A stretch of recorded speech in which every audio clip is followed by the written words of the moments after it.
Thank you for viewing our Capstone project for Global Strategic Management 7160 M50 for the spring 2019 semester. Our project includes a case analysis for the company Starbucks.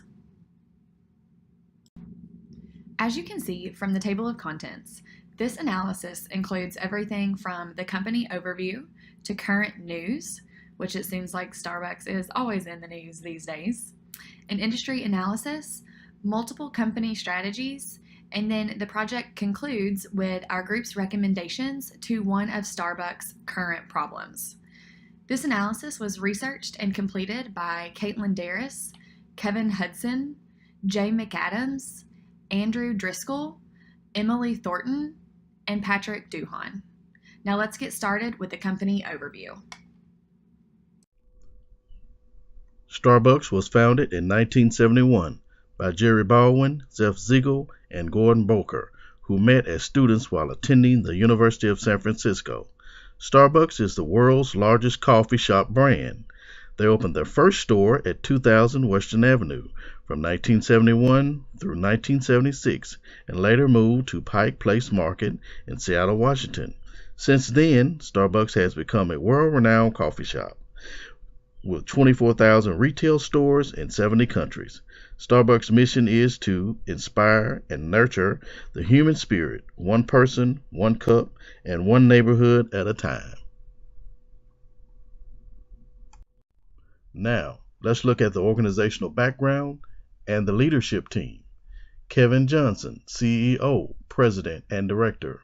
Rosalind Gates, Brewer, COO, Group President of Americas and Director. Andy Adams, Senior Vice President, Store Development. John Culver, Group President of International Channels, Development and Global Coffee and Tea. The previous Chairman and CEO of Starbucks, Howard Schultz, recently stepped down from his position and is seriously considering running for president in the 2020 election as an independent. Starbucks organizational structure. Starbucks Corporation currently has 291,000 full-time employees. Starbucks has a matrix organizational structure, which is a hybrid mixture of different features from the basic types of organizational structures. The functional hierarchy features of Starbucks organizational structure refers to grouping based on business functions such as human resources, sales, marketing, and the finance department, and so on. Geographic divisions. Starbucks Corporation structure involves geographic divisions which are based on physical locations of operations. Product-based divisions. Starbucks has a product-based division that addresses product lines. Starbucks has an extensive brand portfolio. Starbucks presently offers more than 30 blends of handcrafted beverages of single-origin premium coffee. Outside of coffee, Starbucks also offers refreshers, beverages, smoothies, teas, and fresh fruit products, such as baked pastries, sandwiches, salads, yogurts, grain bowls, and fruit cups. Teams. Starbucks employs the teams in the lower levels that are particularly visible at the coffee house level, which enables the business to develop effective and efficient service to the customer. Starbucks culture, location, and target market. Starbucks corporate culture is one of the most diverse in the world. Starbucks' main focus is on belonging, inclusion, servant leadership, collaborations, and communications. Locations. Starbucks' warm and friendly ambiance differentiates them from their competitors. Starbucks cafes are surrounded by high to mid-income neighborhoods and near colleges and universities. Target market. Starbucks targets customers are considered to be high income, high spenders, on-the-go career professionals that are often described as affluent or high income earners around $90,000 a year.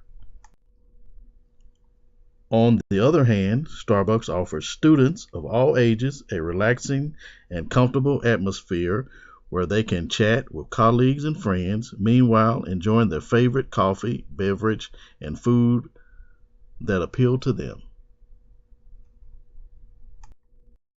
Now that we know more about the company as a whole, let's learn more about what's happening with it today. With thousands of locations, thousands of employees, and a worldwide presence, Starbucks is always in the news about one thing or another. But for this presentation, we pulled from recent articles that showcased problems or initiatives Starbucks is facing right now. On March 20th, 2019, at its annual meeting of shareholders, Starbucks announced that it will be modernizing its stores. According to a recent CNN article, Starbucks strives to make sure its stores are seen as a third place, which means the third place you want to be at after your home or work. They want to focus on convenience, comfort, and connection, and in order to do that, the stores are in need of an update. Starbucks plans to modernize its stores starting this summer in New York City.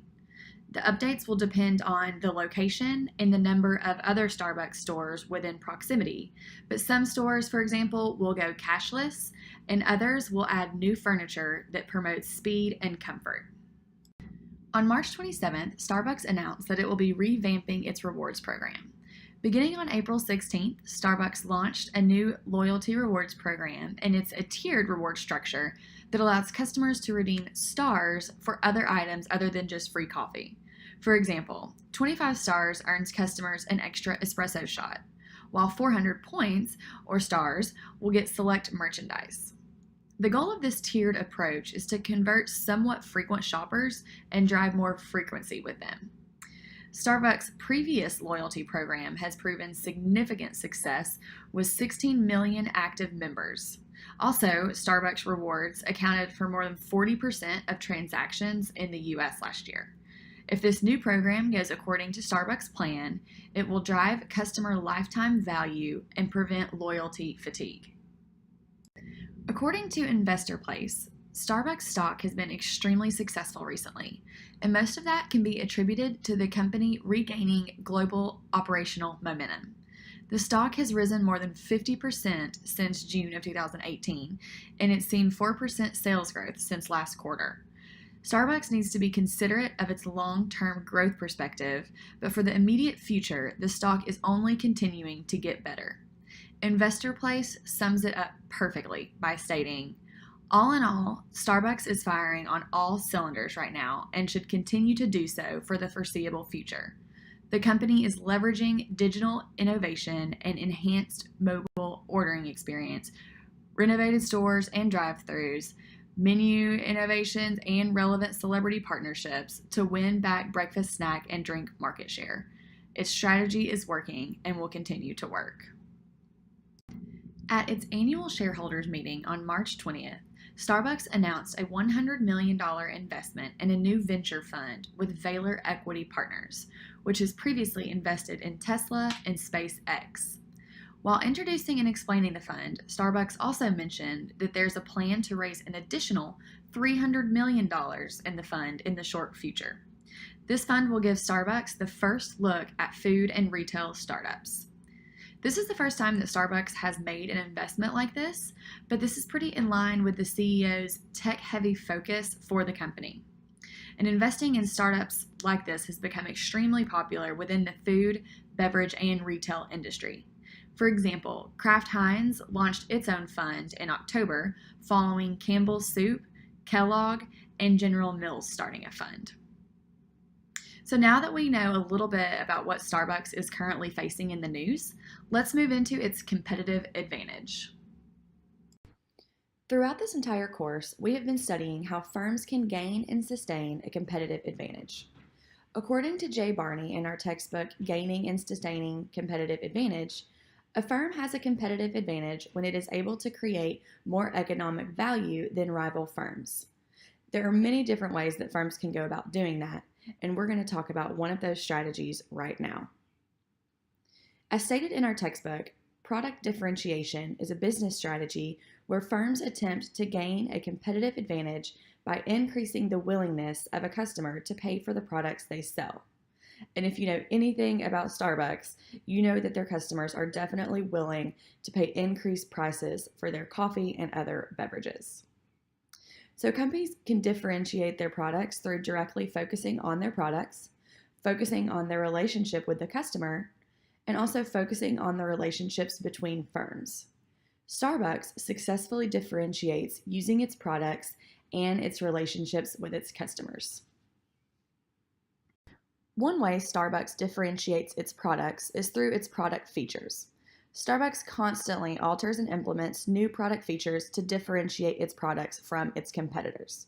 For example, Starbucks just recently released a new drink called the Cloud Macchiato that uses egg white powder to create an airy looking foam on top of the drink. This drink is extremely popular right now and has received many celebrity endorsements. As you can see, Starbucks used Ariana Grande to tweet about the new drink as a teaser and a promotion for the new product feature. In the past, Starbucks has also capitalized on the timing of its product introduction. In 2003, Starbucks first introduced its seasonal fall beverage, the Pumpkin Spice Latte. Now, more than 15 years later, the Pumpkin Spice Latte, or PSL, is one of the most highly anticipated drinks of the season. PSL fans now guess on what the release date will be, which seems to get earlier and earlier each year. As mentioned in the textbook, Starbucks was not the first company to introduce a pumpkin-flavored drink, but the timing and anticipation that Starbucks used helped gain competitive advantage among the beverage industry. Today, Starbucks competitors are trying to compete with the fall seasonal drinks, but the PSL is still the fan favorite.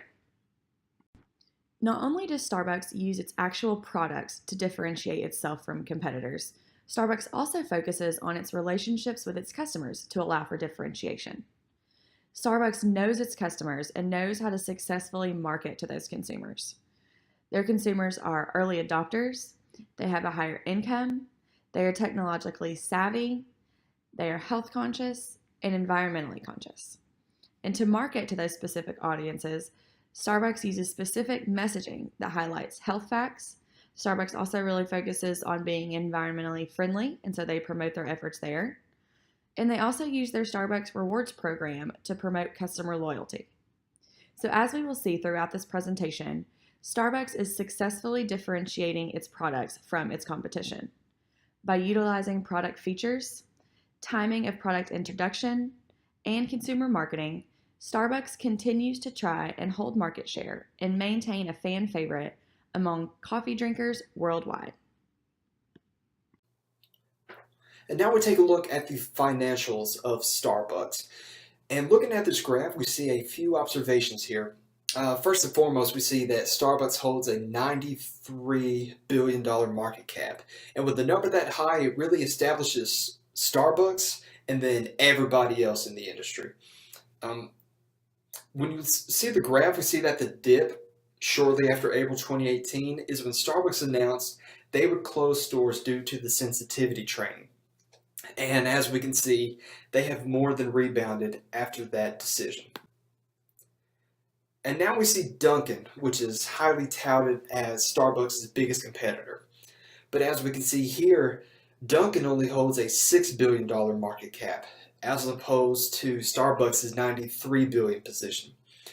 And as best we could tell, the strategy of Dunkin', at least so far, has been to, one, copy Starbucks' store layout by even including drive-through lanes, and two, simply brand itself as better coffee.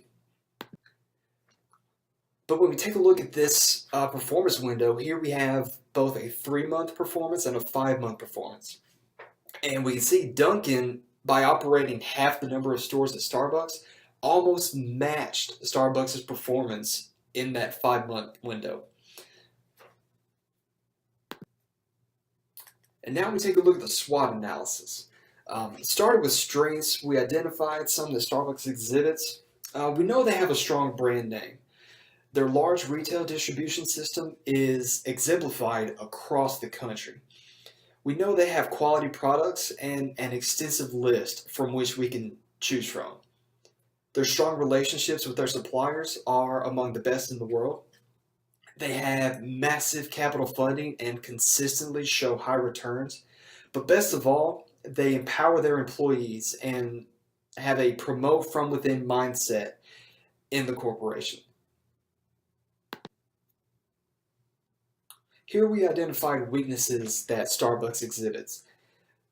They have little to no marketing campaigns. We could not reference a commercial or advertisement that stood out as a Starbucks production. Because Starbucks prides itself on their premium quality, this leads to premium prices higher than market competitors. Starbucks has an abnormally high dependence on their suppliers as opposed to owning their own production. Also, is Starbucks merchandise necessarily a profitable venture? We do not believe so. And lastly, their expansion strategy can lead to market saturation if they are not careful. Here we identified opportunities for Starbucks. A continual innovative mindset for new products and processes could lead to higher profits. We have seen Starbucks come out with seasonal products such as the Christmas blend and Christmas cups come forth. This diversification is a strong move that could attract more consumers. We notice Starbucks is moving toward an aggressive China market and other markets overseas, while also maximizing its stature here in America. Here we identified threats that Starbucks faces. We mentioned Dunkin' earlier, but also McDonald's McCafe has massive capital funding. The world's most popular fast food chain can invest in its coffee that is particularly popular among senior citizens. Going back to Starbucks' premium prices, if the economy is struggling, people might not be so willing to pay them. Say, for instance, if the United States government has an active hardline foreign policy, this can stifle overseas expansion and sales. And lastly, we note again that market saturation is a key issue, especially in big cities with their own local popular coffee shops. Expanding upon the threats faced by Starbucks, we will utilize Porter's 5 Forces model, which breaks up environmental threats into 5 categories. These are competitive rivalry, the threat of new entrants, the threat of buyers, the threat of suppliers, and the threat of substitutes. Beginning with competitive rivalry, we assess this to be a medium level of threat to Starbucks. Major competitors include Costa Coffee, Cafe Nero, Seattle's Best Coffee, and then secondary coffee providers such as McDonald's, Burger King, and Dunkin' Donuts. The competition is nowhere near to Starbucks' volume of operations and sales. Consumption of coffee is not dependent on the price of the product, but also on the differentiation between each product and several value-added variables such as the quality of customer service, brand recognition, and image of the company. Hence, Starbucks is not majorly sensitive to movements of other firms in this segment, although continued segmentation to smaller and smaller target market groups can increase this threat. Moving on to the threat of entry, we rated this as medium to low. Starbucks is the world leader in its industry and has controlled access to distribution channels. Starbucks has extreme control over such distribution channels because of setting strict guidelines for the suppliers to follow. Starbucks is also constantly innovating and showing strong product differentiation to hamper the possibility of new entrants. However, the barriers to entry for the industry is relatively low, and any big firm where capital is not a problem could be a potential entrant. Some of the more current and ongoing threats of new entrants include fast food chains such as McDonald's, Burger King, and Dunkin' Donuts, which can become a major problem in the near future. Then we have the threat of buyers. We rated this as low. An issue for Starbucks is the absence of switching costs in the specialty coffee industry, but customers face no switching costs in switching from Starbucks to, say, McDonald's. And also a threat to Starbucks is the ability of customers to brew their own coffee. So Starbucks tries to counter this threat through branding and providing an experience. They also provide directions for making the perfect cup of Starbucks coffee at home. The perfect cup, of course, includes all ingredients which have to be purchased from Starbucks.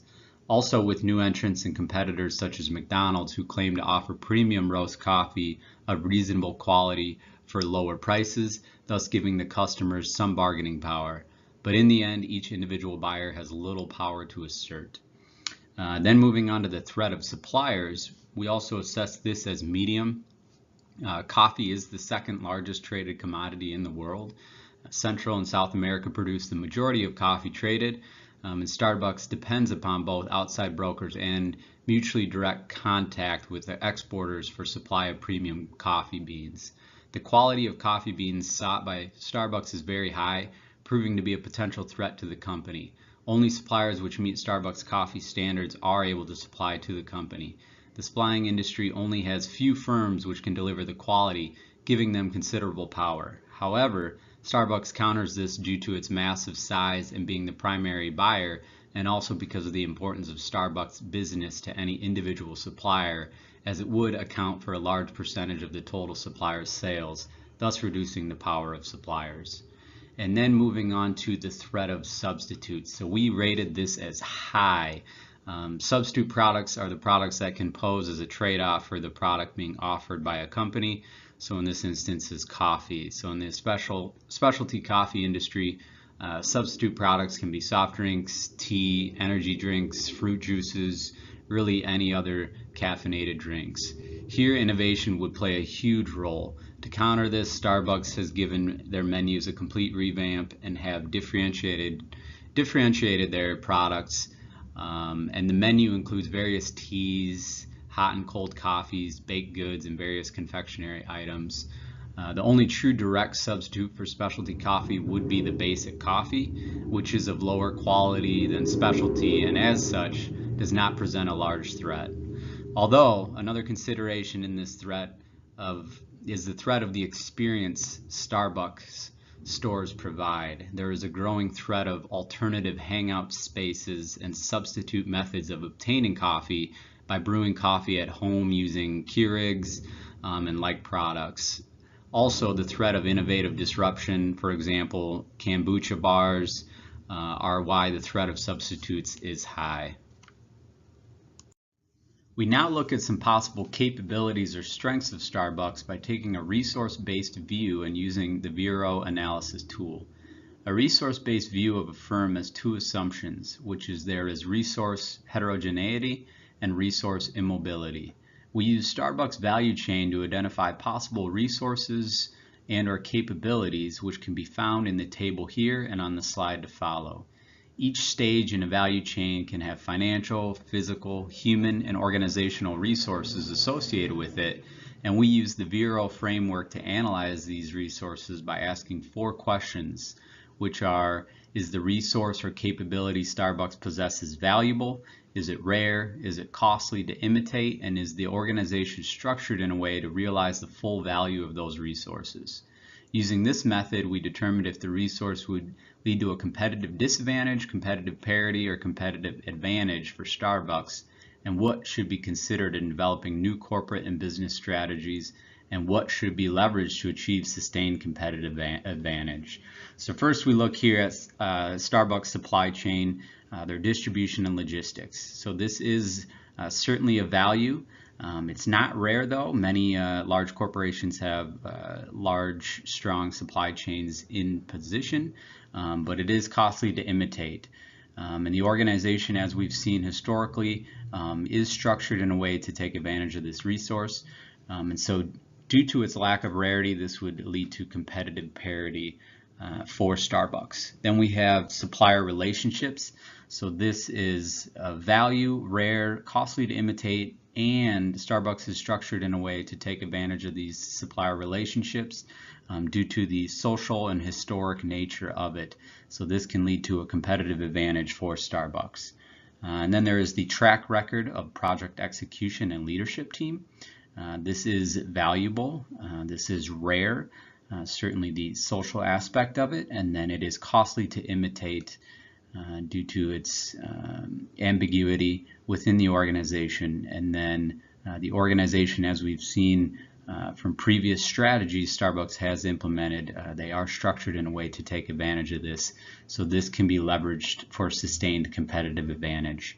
And then we have the position among retailers and wholesalers, so their retail strategy. This is of value, it is rare, and it is costly to imitate. Those social and relationships that have been built up over the years, so it has that historic context. And then what we've seen is the organization is structured in a way to take advantage of this as well, so this can lead to sustained competitive advantage. And then we have alignment of activities with Starbucks corporate strategy. So this is valuable, but it is not rare and it is not costly to imitate. So certainly competitors have their own strategies, and then they are organized in a way to take advantage of that strategy and fully implement it. So this has potential, but more so competitive parity. Continuing on with the Vero analysis of Starbucks, so certainly there is a strong brand that Starbucks possesses. This is certainly very valuable. It's been built over the years. It is rare and it is very costly to imitate. And so this is something certainly that the organization is structured to take advantage of, but I think there's still much potential to utilize this resource to create competitive advantage. And then there is the resource of vision of the leadership for next set of changes or challenges to come. This is certainly of value to the organization, but it lacks rarity, but it is difficult to imitate. And so this is something that needs to be further explored, but it can lead to competitive advantage. Access to cheap capital, this is valuable.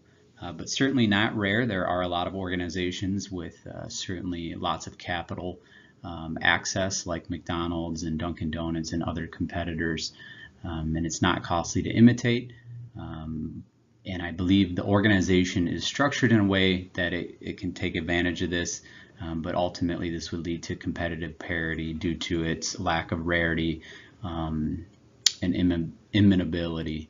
And then there's the human resource or talent and training. This is valuable, and it can be rare, and it certainly can be costly to imitate to get those training programs in place and the efficacy of them. And as we've seen, Starbucks is organized in a way to take advantage of that, and this can lead to competitive advantage. And then the final resource here is opportunities in the adjacent industries and new resources required to enter those industries. So this can be valuable as they will create new revenue streams, but it is not rare nor costly to imitate. Certainly other competitors possess this ability, and the organization, the capabilities of the organization are not fully utilized yet within this space, so it has potential.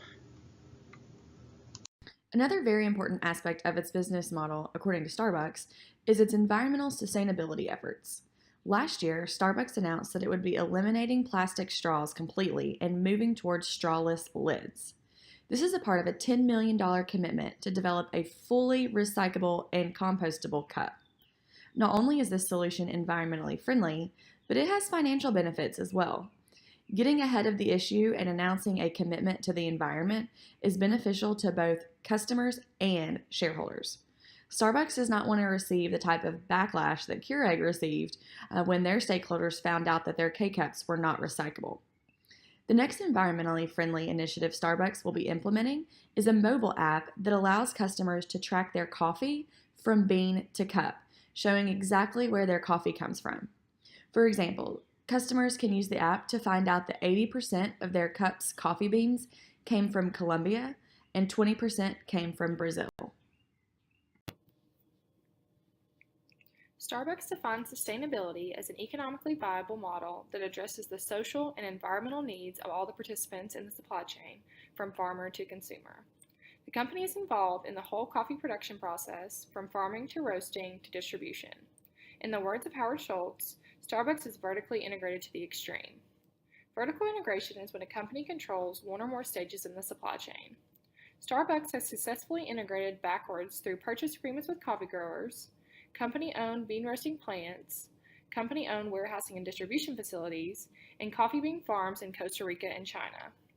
The company has agreements with 300,000 coffee bean growers in 3 main regions: Africa, Latin America, and Asia Pacific. They are committed to ethically sourced coffee, and they abide by the coffee and farmer equity practices put in place in partnership with SCS Global, and Conservation International.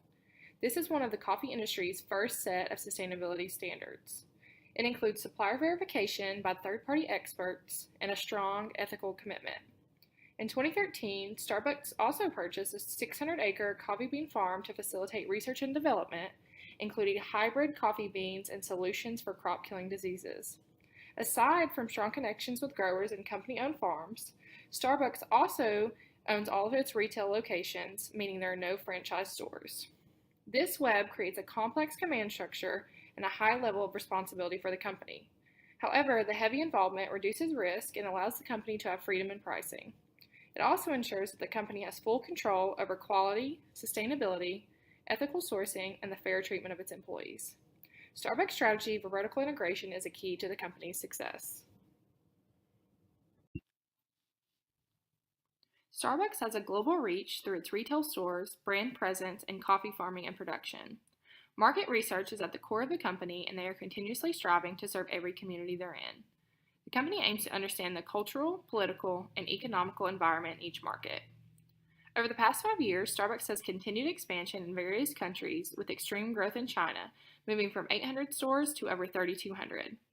In order to do so, the company created partnerships across the country to understand customer preferences and regional differences. Starbucks bridged the gap between tea drinking culture and coffee drinking culture by including beverages with local tea-based ingredients. The company is following a similar strategy in India by focusing on the Duhon tea brand, which the company acquired 7 years ago. Starbucks has an equal joint venture in India called Tata Starbucks with the Tata Global Beverages Group. The company is growing and innovating by exploring different ways of brewing, roasting, and presenting coffee in order to test and understand what is relevant in India. They are also focusing heavily on what food products are offered. This is currently the company's fastest growing market. However, Starbucks can't maintain this global presence alone. Starbucks partners with companies such as Alsea to operate stores in Europe, maintain licensing, and capture the local customers. Alsea operates 900 stores in Latin America and is set to take over 83 company-owned stores in the Netherlands and France, including the first Paris store that opened in 2004. The partner will also assume operations in 177 franchise stores in smaller European countries. This move will reduce some overhead costs for Starbucks amid pressure from stakeholders to do so. Aside from the new deal, Alsea operates 900 Starbucks stores in Latin America. Now, we will take a look at Starbucks' approach to diversification strategies. Specifically, we will consider how Starbucks' product diversification could give us a glimpse into how the company views the changing nature of the coffee business, and how it can best position itself to remain successful in this changing landscape. It should come as no surprise that Starbucks' dominant business is coffee sales. However, in recent years, the who, what, how, when, where, and why behind people's decision to consume coffee has started to change. As we can see in this graph on the right-hand side of our screen, the overwhelming majority of Starbucks' revenue comes from sales of cups of coffee beverages within a Starbucks establishment. While these particular sales continue to trend upwards, we should take note of the recent emergence of other categories of product offerings. Revenues from food, single-serve coffee drinks, and packaged coffee sold via retail outlets continue to grow. Also of note is the emergence of the other category. In the subsequent slides, we will take a look at how Starbucks is diversifying its product offerings to show that the company is aware of the changing nature of the business and that it is willing and able to adapt and lead into the frontier of the future for coffee for every situation. Although brewing coffee at home is perhaps as old as coffee itself, recently, new technologies and revisitations of the ever-reliable homemade pot of coffee have reinvigorated the market for homebrew methods and products. With the arrival of the Keurig and its proprietary K-Cup system, an individual cup of fresh, homemade coffee could be made relatively quickly. The capability of the Keurig represents a new challenge for Starbucks' quest for coffee dominance. For on-the-go professionals, one of Starbucks' core consumer bases, the ability to economically produce a cup of coffee to go in your own kitchen or office is an attractive alternative to the morning trip to a Starbucks. Realizing this threat, Starbucks responded with its home brewing options. Pictured to the top left is Starbucks' direct competitor to the Keurig, the Verissimo, which also accepts K-Cup pods, and next to it are Starbucks brand's K-Cup pods. Starbucks has also expanded into a diverse line of single-serve beverages. This again is an attempt to capture some of the on-the-go coffee market, and it allows for Starbucks to place products and name recognition into new reaches, like gas stations or supermarket checkout lines. Finally, Starbucks has expanded its food selections. Aside from the traditional food items one might expect to pair with a morning cup of coffee, Starbucks has expanded its efforts to essentially compete as the destination for a light lunch. One of the defining features of the Starbucks brand, ironically, has nothing to do with coffee. As we've previously mentioned, Starbucks aims to be the quote, third destination, the place other than home or work where people might congregate. For much of the past decade, Starbucks has been the go-to co-working, study space, or casual hangout for many. However, with the emerging taste for craft breweries and a further diversification of what should constitute a novel going-out experience, Starbucks has realized that it must offer something new to compete for foot traffic. Enter the Starbucks Reserve Roasteries. To quote the Starbucks CEO, "Our roasteries are theatrical, experiential shrines to coffee passion.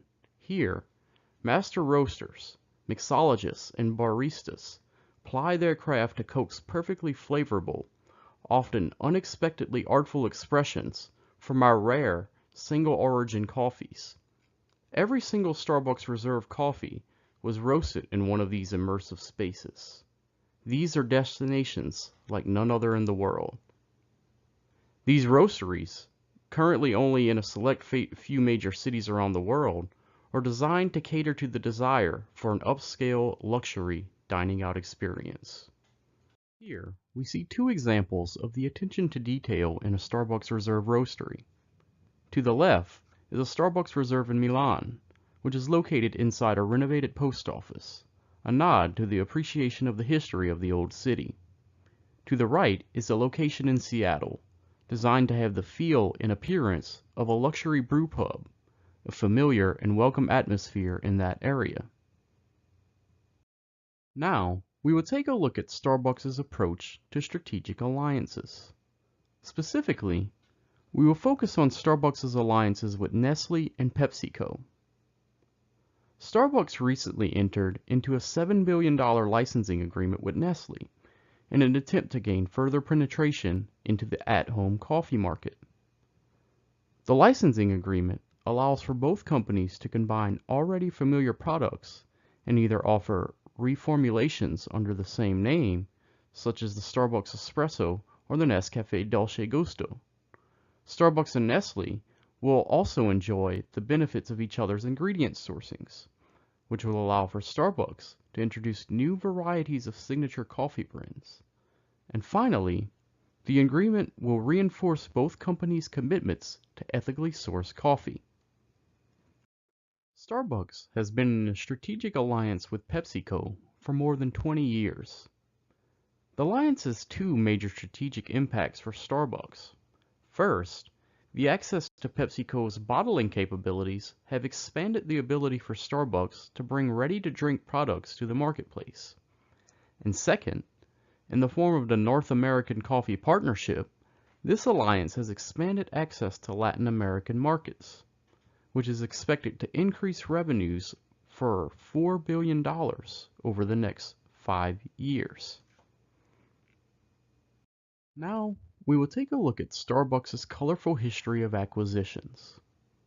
At first glance, these acquisitions might appear to have been massive failures. Teavana, La Boulange Bakery, and Evolution Fresh Juices were all acquired around 2012 for, in some cases, hundreds of millions of dollars. And by 2017, 5 years later, all three had closed all of their store locations. But upon further analysis, we now know that the store locations were not what Starbucks was after. The truth is that Starbucks, by acquiring these brands, also acquired the expertise to expand product offerings in areas where the company knew the customer preference was trending. By acquiring Teavana, Starbucks gained access to tea drinkers. By acquiring La Boulange, Starbucks acquired the ability to expand its food menu. Though these acquisitions appeared to be failures in 2017, time may prove that Starbucks' decisions to acquire these brands was in fact a brilliant strategy after all. So now as a group, we look at our analysis of what problems Starbucks should focus on. Over its history, Starbucks has done a lot of oversaturation in markets with their standard store types.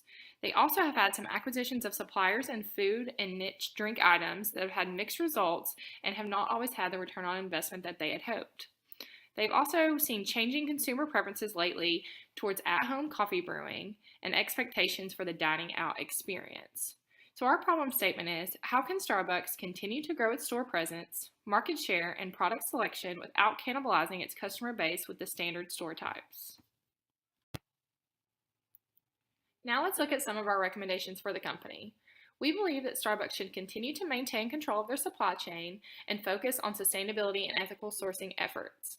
We also believe that the company should slow the growth of their standard store types and offer more of these Starbucks Reserve roasteries in mid to large size cities. These roasteries have been very successful in the cities they're already in and offer a luxury environment. Starbucks has a great brand recognition and they can expand their ready-to-drink and at-home brewing offerings in order to meet customer preferences.